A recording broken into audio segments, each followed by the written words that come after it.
दोस्तों आज आपको चार बड़ी खबरें दिखाने जा रहा हूं। खबर नंबर एक हमारी ये होगी कि इजराइल को तगड़ा झटका लगा। अब तक आपने देखा भी कि किस तरीके से एक एक करके खासतौर से गजा में इजरायली सैनिकों को निशाना बना रहा है हमास। कुछ ऐसा ही हमला हुआ है, तकरीबन 1 दर्जन से ज्यादा सैनिक मारे गए, जिसमें खासतौर पर महिला यानी फीमेल सोल्जर्स भी थी, जो गजा में जाकर लगातार हमास के नाम पर जो कर रही थी फिलिस्तीनियों के साथ, वो सबने देखा। लेकिन एक झटके में 7 इजरायली सैनिकों सहित 1 दर्जन इजरायली सैनिक मारे गए।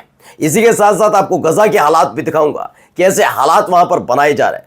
वहां पर भी फिलिस्तीनी बच्चों को निशाना बनाया गया। यही नहीं, भूख से तड़पते बच्चे दिखाऊंगा एक ऐसा देश जिसने आगे आकर कह दिया है कि अब दर्द सहा नहीं जाता, देखा नहीं जाता फिलिस्तीनियों का। अगर दुनिया कुछ नहीं कर सकती तो हम करेंगे। हम गजा के लिए अपने दरवाजे खोलते हैं। जी हां, एक देश ने, पश्चिमी देश ने गजा के लिए दरवाजे खोल दिए फिलिस्तीनियों के लिए।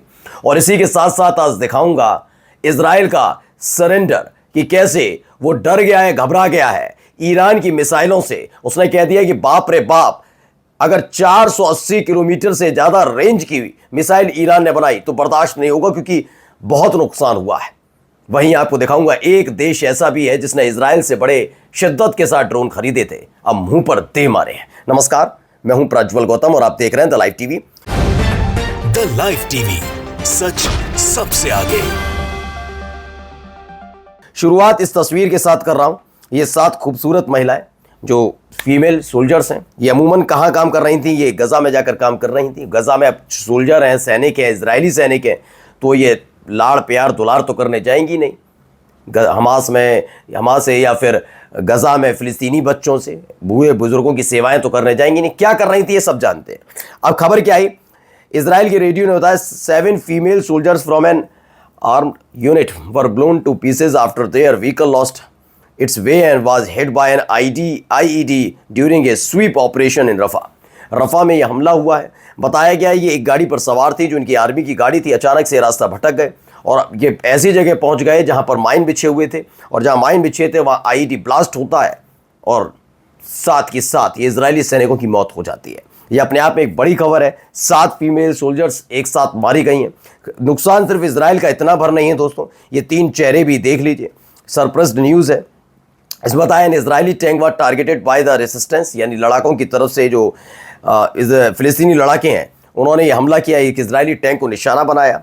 The tank was destroyed and 3 soldiers were eliminated in Jabalia, यानी एक तरफ रफा में और एक तरफ जबालिया में ये टैंक को निशाना बनाया गया। बताया गया कि उन 7 के साथ साथ ये 3 अलग सोल्जर्स भी मारे गए। इससे पहले, एक दिन पहले भी मैंने, अभी थोड़ी देर पहले आपको खबर भी दिखाई थी कि कैसे इजराइल के सोल्जर्स की मौत हुई।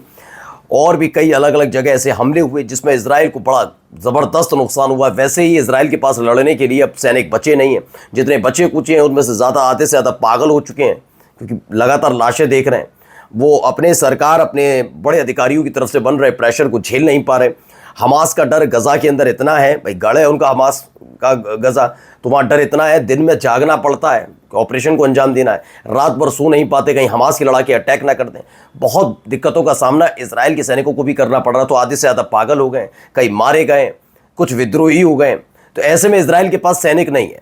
अब देखिए, another Israeli soldiers from the Nahal brigade है who committed war crime in Gaza committed suicide and military base in northern occupied Palestine. एक और खबर निकल कर आई कि 3 तो जो जवालिया इलाका है वहाँ पर आईईडी ब्लास्ट में ये भी मारे गए, टैंक पर निशाना साधा गया, टैंक हवा में उछल गया और उसके बाद 3 मारे गए। और एक व्यक्ति है जो गजा में काम कर रहा था, इतने दिनों से वॉर क्राइम में संलिप्त था, जब घर पहुँचता उसके बाद वो सुसाइड कर लेता है। मैंने बताया ना, पागल हो रहे हैं या फिर मारे जा रहे हैं, ये इजराइल के सैनिकों के साथ हो रहा है। लेकिन वहाँ बच्चों के साथ क्या हो रहा है, ज़रा पहले ही तस्वीर देखिए।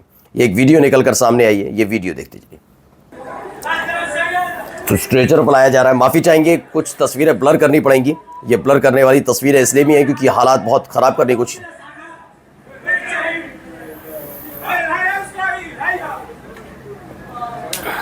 तो इन horrific Israeli massacre 12 Philistines were reported killed and 30 other injured in an Israeli airstrike that hit a home in the Tel Al Hawa area south of Gaza city।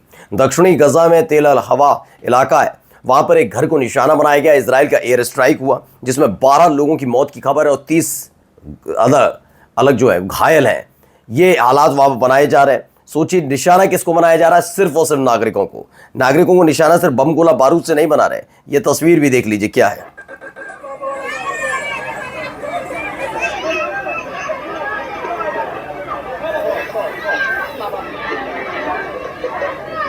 देखिए चेहरे पे मुस्कान आई खाना मिलते ही।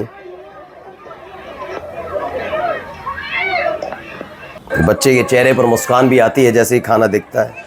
ए child is crying for food, she see his impression while getting food, how low we have fall as humans. वाकई इंसानियत के तौर पर हाँ किस हद तक इंसानियत को, बहुत खबरें हमने भाई देखी, इतिहास सुना, ये उनके साथ हुआ वो उनके साथ हुआ, लेकिन अपनी आंखों से आज देखा जाता है कि हैवान कैसे होते हैं। ये पहली दफ़ा मैंने देखा है। बहुत किस्से कहानियाँ आपके धर्म से जुड़ी हुई भी होंगी, हमारे धर्म से जुड़ी हुई कई किस्से कहानियाँ हैं, कई इतिहास भी हैं, क्रूर शासकों के इतिहास हैं, राजाओं के इतिहास हैं, सरकारों के इतिहास हैं, लेकिन वाकई कितना ज़्यादा क्रूर कोई हो सकता है ये पहली दफ़ा देखने को मिला। और फिर भी शर्म उन देशों को नहीं आती जो इजराइल को बड़ा नॉर्मल बताते हैं। इजराइल जैसा तो कोई देश नहीं। मैं धिक्कारता हूँ ऐसे लोगों को। चलिए आइए, सबसे पहले देखिए वर्ल्ड अफेयर की खबर है। France has officially opened the door for all Gaza residents to seek and receive refugee status in the country, calling Israeli act as inhuman। उन्होंने बताया इजराइल जो है वो इनह्यूमन यानी कि दरिंदा हो चुका है, हैवान हो चुका है, ठीक है, वो मानवता नहीं दिखा रहा। ऐसे में फ्रांस ने अपने दरवाजे खोल दिए हैं कि गजा के लोग चाहें तो यहां पर आकर रह सकते हैं रिफ्यूजी के तौर पर। रिफ्यूजी का स्टेटस उन्हें उनके देश में मिल जाएगा। अगर वो चाहते हैं कि आके वो फ्रांस में रहें तो यहां रह सकते हैं। ये एक बड़ी खबर निकल कर आई, ठीक है। अगली खबर देखिए, नेतन्याहू ने डिमांड कर दी है ईरान से must not to produce missiles over 480 kilometre range. उन्होंने कहा 480 किलोमीटर से ज्यादा रेंज की मिसाइल ना बनाए ईरान। ये अब इजराइल कह रहा, बड़ा अजब तरह की बात कहता है, ये मत बनाना, वो मत करना, ये मत करना, क्योंकि धुआं धुआं हो गया था ईरान के हमले में इजराइल, ये उसको पता है। और बात सिर्फ इतनी भर नहीं है, बात ये भी अगली खबर पड़ी है। ईरान मिलिट्री मॉनिटर की खबर है, यूएस पैट्रियोट जो इनका डिफेंस सिस्टम है fail against Iran older missile. बताया गया कि यूएस का जो अमेरिका का पैट्रियोट एयर डिफेंस सिस्टम है वो पूरी तरह से बर्बाद हो गया, मतलब फेल हो गया। किसके सामने? जब ईरान ने अपनी पुरानी मिसाइल दागी थी। इसमें बताया Iran Fateh 313 ballistic missile not even among its most advance penetrated expensive US Patriot defence at Al Udeid airbase striking their target successfully. बताया गया यूएस का जो अमेरिका का पैट्रियोट सिस्टम है, एयर डिफेंस सिस्टम है, वो फतेह जैसी मिसाइल जो बहुत पुरानी मिसाइलें बताई जाती हैं ईरान की, उनको भी नहीं रोक पाया, पूरी तरह से फेल साबित हुआ। यानी अमेरिका की, इजराइल की, सबकी थूथू हो रही। देखिए इजराइल की थूथू भी देख लीजिए। स्विट्जरलैंड ने इजराइल से कुछ ड्रोन खरीदे थे, कई मिलियन डॉलर्स उस पर खर्च कर दिए, लेकिन उस तरीके से काम नहीं कर पाए इजराइल के ड्रोन, तो उसके बाद ये सारे के सारे कैंसिल करने पड़े कि हमें नहीं। सोचिए इन्होंने सारे के सारे लौटा दी कि भैया अब हमसे ना हो पाएगा, ये इतने पैसे खर्च करने के बाद भी अगर ये काम सही से नहीं कर रहे हैं तो क्या फायदा इतना पैसा खर्च करने का। ये साफ साफ है, यानी अमेरिका और इजराइल दोनों के हथियार कैसे कबाड़ साबित हो गए, ये ईरान ने साबित कर दिया। नमस्कार।